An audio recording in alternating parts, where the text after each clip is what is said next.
জনাব এরশাদ শিকদারের একমাত্র কন্যা তসলিমা গিলিশারিনের সহিত 5 লক্ষ টাকা দেনমোহরে বিবাহ বন্ধনে লিপিবদ্ধ হইলাম। বলো বাবা কবুল? ও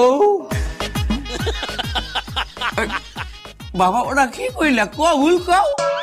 ও এটা আমার কেমন কবুল? আপনি বলাই কি কয়?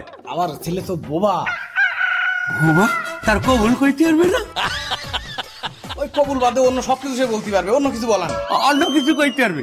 আচ্ছা বাবা বলো যে এই মাইয়ার সকল দায়িত্ব গ্রহণ করিলাম। এই মাইদেও প্রস্তাব করিলাম। প্রস্তাব করিলাম? এটা আমার কেমন কথা?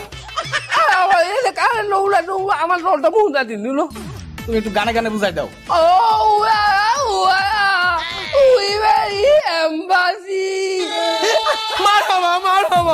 জামাই খুশি, জামাই খুশি, জামাই খুশি। আমার বউ, হ্যাঁ তোমার শ্বশুর কি কয় ও কাজী সাহেব? জামাই কি কয়?